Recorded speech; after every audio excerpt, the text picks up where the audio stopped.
नमस्कार, बहुत स्वागत है आपका डेली 24 भारत में। मैं हूं आपके साथ अनीता शर्मा। शुरुआत करते हैं उत्तर प्रदेश की बड़ी खबरों से। खबर यूपी के आगरा के जगदीशपुर से है, जहां पर सड़क हादसे को लेकर मुख्यमंत्री ने गहरा दुख व्यक्त किया है। मुख्यमंत्री ने हादसे में जान गंवाने वाले लोगों के परिजनों के प्रति संवेदना प्रकट की है और शोक जताया है। मुख्यमंत्री ने प्रशासनिक अधिकारियों को निर्देश दिए हैं कि राहत और बचाव कार्य में तेजी लाई जाए और घायलों को तत्काल बेहतर इलाज के लिए अस्पताल में भर्ती कराया जाए। उन्होंने कहा कि राहत कार्यों में किसी भी प्रकार की लापरवाही बर्दाश्त नहीं की जाएगी। प्रशासन के निर्देश के बाद से अब हर संभव मदद की आश्वासन दिया गया है और ऐसे में हादसे के बाद से स्थानीय प्रशासन मौके पर राहत कार्य में जुटा हुआ है और घायलों को उपचार के लिए अस्पताल में भर्ती कराया गया है। सुल्तानपुर में राहुल गांधी से जुड़े मामले में आज एमपी एमएलए कोर्ट में सुनवाई हुई। सुनवाई के दौरान अदालत ने विजय मिश्रा के वकील को अंतिम मौका प्रदान किया। जानकारी के अनुसार पुराने आदेश के खिलाफ अब रिवीजन याचिका दायर किए जाने की बात कही गई है। मामले को लेकर अदालत में कानूनी प्रक्रिया आगे बढ़ रही है। सुनवाई के बाद से कोर्ट ने आखिरी तारीख 21 मई निर्धारित की है और अब मामले की अगली सुनवाई इसी दिन होगी और इस मामले पर राजनीतिक और कानूनी दोनों हलकों की नजर अब बनी हुई है। प्रयागराज में इलाहाबाद हाईकोर्ट ने न्याय व्यवस्था को लेकर महत्वपूर्ण टिप्पणी करते हुए कहा कि मामले में लगातार तारीख पड़ना केवल न्यायाधीश की गलती नहीं है, बल्कि इसके लिए सरकार और पुलिस तंत्र भी जिम्मेदार है। अदालत ने न्यायिक प्रक्रिया में हो रही देरी पर गंभीर चिंता जताई। जस्टिस अरुण सिंह देशवाल की बेंच ने मेवालाल प्रजापति की जमानत याचिका खारिज करते हुए सुनवाई के दौरान कई अहम टिप्पणियां की। कोर्ट ने कहा कि पर्याप्त स्टाफ, पुलिस सहयोग और समय पर फॉरेंसिक रिपोर्ट न मिलने जैसी समस्याएं न्यायिक प्रक्रिया को प्रभावित कर रही है। सुनवाई के दौरान अदालत ने फिल्म दामिनी के मशहूर संवाद का भी उल्लेख किया और कहा कि बिना पर्याप्त संसाधनों के प्रभावी सुनवाई संभव नहीं है। हाईकोर्ट ने यह भी कहा कि कई अपराधी आगे चलकर विधायक, सांसद और मंत्री तक बन जाते हैं, जो चिंता का विषय है। अदालत ने यूपी में न्यायिक अधिकारियों की सुरक्षा व्यवस्था को लेकर सवाल उठाए और न्याय व्यवस्था को मजबूत करने के लिए आवश्यक संसाधन उपलब्ध कराने की जरूरत बताई। फिरोजाबाद जिले के मक्खनपुर थाना क्षेत्र में इंसानियत को शर्मसार कर देने वाला मामला सामने आया है। चोरी के शक में एक नाबालिग किशोर को घर में बंधक बनाकर बेरहमी से पीटने का आरोप लगा है। घटना का वीडियो सोशल मीडिया पर वायरल होने के बाद से इलाके में सनसनी फैल गई है। बताया जा रहा है कि मामला मेहंदीपुर गांव का है। वायरल वीडियो में कुछ लोग किशोर के हाथ पैर रस्सी से बांधकर उसके साथ मारपीट करते हुए दिखाई दे रहे हैं। घटना सामने आने के बाद से कानून व्यवस्था को लेकर भी सवाल उठ रहे हैं। ग्रामीणों द्वारा कानून हाथ में लेकर की गई घटना को इलाके में काफी चर्चा हो रही है। वीडियो वायरल होने के बाद से पुलिस प्रशासन हरकत में आया है और मामले की जांच शुरू कर दी है। थाना प्रभारी चमन शर्मा ने बताया कि वायरल वीडियो की जांच कराई जा रही है और संबंधित लोगों की पहचान की जा रही है। पुलिस का कहना है कि दोषियों के खिलाफ सख्त कार्रवाई की जाएगी। कानपुर देहात के औद्योगिक क्षेत्र में मजदूरों का विरोध प्रदर्शन लगातार जारी है। इसके साथ ही इस क्षेत्र में पूरी तरह से फैक्ट्री और जौनपुर स्थित अरविंद फुटवेयर फैक्ट्री में कर्मचारियों ने कामकाज ठप करके प्रदर्शन शुरू कर दिया है। सैकड़ों मजदूर फैक्ट्री गेट के बाहर एकत्रित होकर नारेबाजी कर रहे हैं। मजदूरों का आरोप है कि उन्हें निर्धारित मानदेय और वेतन नहीं दिया जा रहा है, जिससे उसमें भारी नाराजगी है। स्थिति को देखते हुए कई थानों की पुलिस फोर्स और प्रशासनिक अधिकारी मौके पर तैनात किए गए हैं। पुलिस का उच्च अधिकारी भी फैक्ट्री परिसर में मौजूद है और हालातों पर नजर बनाए हुए है। जिला प्रशासन मजदूरों को समझाने और मामला शांत कराने की कोशिश में जुटा हुआ है। वहीं फैक्ट्री प्रबंधन और मजदूरों के बीच वार्ता करने का प्रयास किया जा रहा है। मजदूरों ने चेतावनी दी है कि जब तक उनकी मांगें पूरी नहीं होती तब तक प्रदर्शन जारी रहेगा। वहीं कुशीनगर जिले के विशनपुरा थाना क्षेत्र में जंगल विशनपुरा गोसाई पट्टी के मदरसा में उलूम के पाकिस्तान मार्क लिखा पंखा मिलने के बाद से इलाके में हड़कंप मच गया है। सोशल मीडिया पर पंखे की तस्वीरें लगातार वायरल हो रही हैं और स्थानीय लोगों के बीच तरह तरह की चर्चाएं शुरू हो गई हैं। सूचना मिलने पर विशनपुरा पुलिस मौके पर पहुंची है और पंखे को कब्जे में लेकर जांच शुरू कर दिया गया है। मामले के सामने आने के बाद से ये सवाल उठने लगे कि पाकिस्तान मार्किंग वाला पंखा आखिर मदरसे तक कैसे पहुंचा। मीडिया टीम के मुताबिक बता दें कि मीडिया टीम के पहुंचने पर मदरसे का एक शिक्षक ने बताया कि ये पंखा गांव के ही रहने वाले शमसुद्दीन मिस्त्री द्वारा दान में दिया गया था। उसके अनुसार शमसुद्दीन के बेटे ने साल 2020 में सऊदी अरब से कुरियर के माध्यम से ये पंखा भेजा था। बाद में साल 2023 में मदरसे में पंखों की जरूरत होने पर इसे दान कर दिया गया। बताया गया है कि कुछ समय बाद पंखा खराब हो गया था और मरम्मत के लिए इलेक्ट्रिक मिस्त्री के पास ले जाया गया था, जहां उसकी तस्वीर सोशल मीडिया पर वायरल हो गई। फिलहाल पुलिस पूरे मामले की जांच में जुटी हुई है। मामला सामने आने के बाद से कुछ स्थानीय संगठनों और नेताओं ने भी इसकी निष्पक्ष जांच की मांग की है।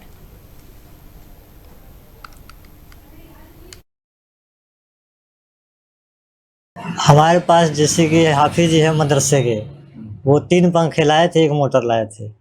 तो एक उस पर मतलब छपा हुआ था मेड इन पाकिस्तान और 2 में इंडियन था। तो यहाँ पे रखे थे हम रिपेयर करने के लिए। 2 तो हम खोल के देख चुके थे, जला हुआ था। अब ये भी सोच रहे थे खोले, तो ये खुला नहीं, तो अभी रखे थे, थोड़ी देर के बाद में खोलेंगे। उसको सर्च मार रहे थे यूट्यूब पे कैसे खुलेगा, ये अलग तरीके का पंखा था। तो खोल रहे थे, नहीं खुला। तो यहीं पर रखे थे, तो बच्चे आए, वो देखे ये तो मेड इन पाकिस्तान का है। तो वो जाके राम राम को कहे, तो उन्होंने पता नहीं किसके पास फ़ोन किया। तो 2 जन आए थे, गए मदरसे में, पता किया क्या क्या हुआ अब मुझे मालूम नहीं। मेरे को वो 2 जने आए थे जो कह रहे थे कि आप जा सकते हैं घर पे, आपकी कोई दिक्कत नहीं है। सऊदी में हमारा लड़का रहता है। सऊदी में हमारा लड़का एक हमारे लिए पर्सनल पंखा खरीदा था वहाँ पे, और बोला कि हम कोरियल कर देते हैं, चला जाएगा। वो कोरियल कर दिया, चला आया हमारे घर। हमारे घर कोरियल से आया, जैसे आया वैसे ही रखा हुआ था। उसको किसी ने खोला नहीं था कि ये कहाँ का है, कैसा है। हम तो ये विश्वास था कि भाई सऊदी से आया है। उसके बाद वो मदरसा में जरूरत पड़ी तो पंखा उठा के मदरसा में दे दी। थाना बिशुनपुरा के जंगल बिशुनपुरा गोसाई पट्टी में मदरसा कादरिया हकीकतुल उलूम क्या चल रहा है, उस मदरसे के अंदर पाकिस्तान से निर्मित पंखे बरामद हुए हैं। पाकिस्तान से बना यह पंखा आखिर कुशीनगर के मदरसे में आया कहां से? बताया जा रहा है कि जो मदरसा संचालित हो रहा है वो गवर्नमेंट लैंड में चल रहे हैं। इस पूरे प्रकरण की जांच कराकर पुलिस अधीक्षक महोदय कुशीनगर, जिलाधिकारी कुशीनगर से वार्ता करके इस पूरे गंभीर प्रकरण की जांच कराएंगे। आखिर पाकिस्तान से पंखे कुशीनगर में आते कहां से हैं? इन मदरसों के लोग जो इसके प्रबंधक हैं क्या आतंकवादियों से जुड़े हुए हैं? इस पूरे प्रकरण की गंभीरता से जांच कराकर कार्रवाई कराने का काम करेंगे। भारतीय जनता पार्टी की सरकार है, पूज्य महाराज जी मुख्यमंत्री हैं। ऐसे दशा में जीरो टॉलरेंस पे हमारी सरकार कार्य कर रही है। कुशीनगर में आतंकवादी जन्म ले, इसके पहले इसको दफन करना चाहते हैं। जय हिंद। हमारे पास जैसे कि हाफिज जी है मदरसे के। कौशाम्बी जिले में भ्रष्टाचार और अवैध खनन को लेकर एक बार फिर से सवाल उठने लगे हैं। स्थानीय लोगों का आरोप है कि जिले में खनन माफियों का प्रभाव लगातार बढ़ता ही जा रहा है। प्रशासनिक कार्रवाई प्रभावित नजर आ रही है। आरोप है कि सराय अकील कोतवाली क्षेत्र में अवैध खनन का काम खुलेआम जारी है। लोगों का कहना है कि भारी मशीनों के जरिए यमुना नदी की धारा और उसकी भौगोलिक स्थिति को नुकसान पहुंचाया जा रहा है। स्थानीय नागरिकों के अनुसार अवैध खनन के खिलाफ आवाज उठाने वाले लोग कार्रवाई के डर से खुलकर सामने नहीं आ पा रहे हैं। वहीं क्षेत्र में ये चर्चा भी तेज है कि खनन माफियों के सामने प्रशासनिक व्यवस्था कमजोर पड़ती दिखाई दे रही है। ग्रामीणों और सामाजिक लोगों ने प्रशासन से अवैध खनन पर सख्त कार्रवाई की मांग की है ताकि यमुना नदी और आसपास के पर्यावरण को नुकसान से बचाया जा सके। कुशीनगर जिले के हनुमानगंज थाना क्षेत्र में पंचायत में एक व्यक्ति द्वारा खुद को गंभीर नुकसान पहुंचाने का मामला सामने आया है। बताया जा रहा है कि पारिवारिक कलह और पत्नी से विवाद के बाद से वो मानसिक तनाव में था। घायल व्यक्ति को खून से लथपथ हालत में समुदाय स्वास्थ्य केंद्र में भर्ती कराया गया, जहां पर डॉक्टरों ने उसकी हालत गंभीर देखते हुए उसे जिला अस्पताल रेफर कर दिया। घटना की जानकारी मिलते ही स्थानीय पुलिस भी मौके पर पहुंची और मामले की जानकारी जुटाई। घटना के बाद से इलाके में चर्चा और सनसनी का माहौल बना हुआ है और पुलिस पूरे मामले की जांच में जुटी हुई है। कानपुर क्षेत्र के लखनऊ आगरा एक्सप्रेसवे पर सुबह के समय भीषण सड़क हादसे का मामला सामने आया है, जहां पर तेज रफ्तार डबल डेकर बस चालक को झपकी आने के कारण बस आगे चल रहे ट्रक के पीछे से जा भिड़ी। टक्कर इतनी जोरदार थी कि ट्रक जो है अनियंत्रित होकर पलट गया और हादसे के बाद से बस में सवार यात्रियों में चीख पुकार मच गई। घटना में बस और ट्रक चालक समेत 13 लोग घायल हो गए, जबकि 3 घायल को गंभीर हालत में उन्हें अस्पताल में भर्ती कराया गया है। इलाज के दौरान 2 यात्रियों की मौत हो गई है, जबकि एक अन्य घायल बताया जा रहा है। मृतक जो है वो बिहार निवासी बताया जा रहा है, जो मजदूरी करने दिल्ली जा रहा था। सूचना मिलते ही पुलिस की टीम मौके पर पहुंची और राहत बचाव कार्य शुरू कर दिया गया।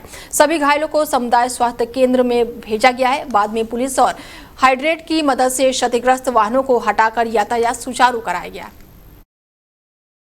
आज सुबह लगभग 5 से 5:30 के बीच में यूपीडा के माध्यम से एक सूचना प्राप्त होती है थाना रोलको की एक बस और एक ट्रक का एक्सीडेंट हो गया। तत्काल पुलिस मौके पर पहुंचती है। इसमें डबल डेकर बस थी जो पटना से दिल्ली की तरफ जा रही थी आगरा एक्सप्रेसवे पर। एक ट्रक भी आगरा की तरफ जा रहा था। ये ओवरटेक करने के चक्कर में ड्राइवर की आंख लग जाती है और उसमें एक्सीडेंट होता है। बस पीछे से टक्कर मारती है और जिसके कारण से ट्रक भी पलट जाता है। इस एक्सीडेंट में कई लोग गंभीर रूप से घायल होते हैं। तत्काल प्राथमिक उपचार हेतु इनको सीएचसी बिल्हौर रेफर किया जाता है, जिसमें से कि 3 की हालत गंभीर थी। इसको देखते हुए तत्काल उनको हाईलाइट रेफर किया गया, जिसमें 2 पैसेंजर्स जो थे उनकी मृत्यु हो जाती है। अभी एक उपचाराधीन है। शेष जो बचे हुए जो पैसेंजर्स थे उनको प्राथमिक उपचार करके उनको अपने गंतव्य की ओर रवाना हो गए हैं। यातायात क्योंकि थोड़े समय के लिए बाधित हो गई थी, तत्काल वहाँ पर हाइड्रा की मदद से रास्ता क्लियर कराया गया। अभी यातायात सुचारू रूप से चल रही है। जो भी पैसेंजर्स थे उनके रिलेटिव्स को इन्फॉर्म कर दिया है। बाकी कोई लॉ एंड ऑर्डर की सिचुएशन अभी नहीं। सर, मरने वाले कहाँ को जा रहे थे और ये जैसा मैंने बताया है कि ये प्राइवेट बस थी, डबल डेकर बस थी जो पटना से दिल्ली की तरफ जा रही थी। इसमें ज़्यादातर पैसेंजर्स जो थे वो मजदूर थे जो दिल्ली की तरफ जा रहे थे। जिनकी मौत हुई है ये लोग कहाँ रहते थे? ये लोग भी, जैसे मैंने बताया कि ये लोग भी बिहार के रहने वाले थे। ये लेबर्स थे जो दिल्ली की तरफ रवाना थे। आज सहारनपुर में दिल्ली देहरादून ग्रीन एक्सप्रेसवे पर बड़ा हादसा टल गया, जब चलती कार अचानक से ही आग का गोला बन गई।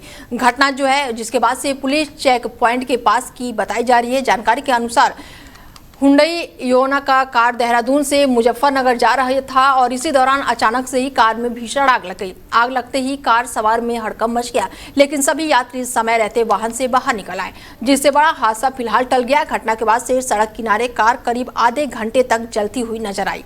आग की लपटें ऊंचाई तक दिखाई दे रही थी और धुएं का गुबार भी दूर से देखने को मिला, जिससे एक्सप्रेसवे पर अफरा तफरी का माहौल बन गया। सूचना मिलते ही फतेहपुर थाना पुलिस और फायर ब्रिगेड की टीम मौके पर पहुंची। दमकल कर्मियों ने कड़ी मशक्कत के बाद आग पर काबू पाया। फिलहाल पुलिस आग लगने के कारणों की जांच में जुटी हुई है।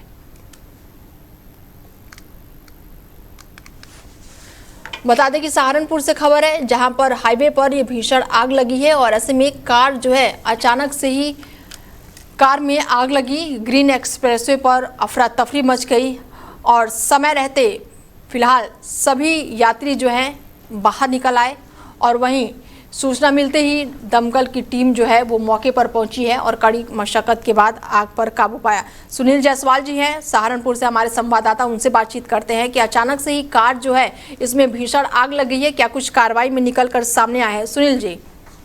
देखिए अनिता जी, सबसे बड़ी बात है कि दिल्ली देहरादून ग्रीन एक्सप्रेस पर जो अचानक जो कार में आग लगी है, जिसमें सोमवार करीब 12:30 बजे जो है संदिग्ध परिस्थितियों में आग लगी है। आग लगने के कारण जो है गाड़ी में बैठे सवार सुरक्षित बाहर बच गए, लेकिन सड़क पर एक साइड में खड़ी हुई कार करीब आधा घंटे तक चलती रही। मौके पहुंची पुलिस ने जो है काफी मशक्कत की, लेकिन आग तब तक बुझ नहीं पाई थी। तो आपको बताऊंगा कि पुलिस फायर ब्रिगेड की गाड़ी वो साफ लेकर मौके पहुंचे और कार ऊपर पानी डालकर बड़ी मशक्कत हुआ आग पर काबू पाया। जी अनिता जी। बिल्कुल, ऐसे में ये हाईवे पर घटना हुई है, तो अगर मैं जाम की बात करूं तो ट्रैफिक व्यवस्था कितने समय तक बाधित रहा? सुनील।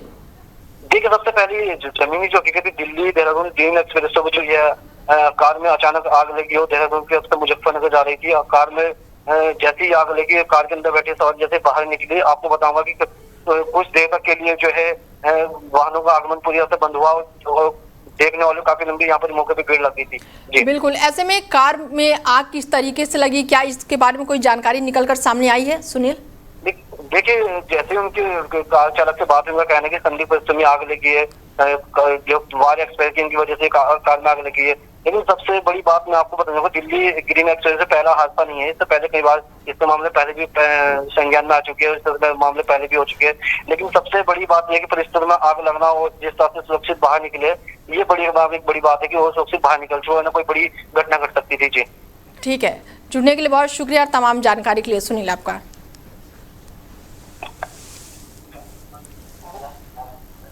ग्रीन एक्सप्रेसवे पर अचानक से ही कार जो है वो आग के गोले में तब्दील हो गई। फिलहाल मौके पर पहुंची फायर ब्रिगेड की टीम ने आग पर काबू पा लिया। वहीं पुलिस अब आग लगने के कारणों का पता लगाने में जुटी हुई है।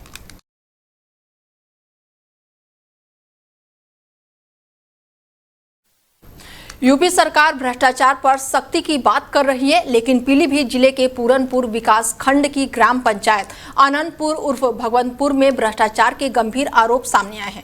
ग्रामीणों ने ग्राम पंचायत और ग्राम प्रधान सचिव और साथ ही प्रधान पुत्र पर सरकारी धन के दुरुपयोग का आरोप लगाया है। शिकायतकर्ताओं का दावा है कि विकास कार्यों के नाम पर लगभग लाखों रुपए से अधिक के सरकारी धन का बंदरबाट किया जा रहा है। आरोप है कि मानकों के विपरीत घटिया सामग्री का इस्तेमाल किया गया है और कई जगहों पर वास्तविक लागत से कई गुना अधिक भुगतान निकाला गया है।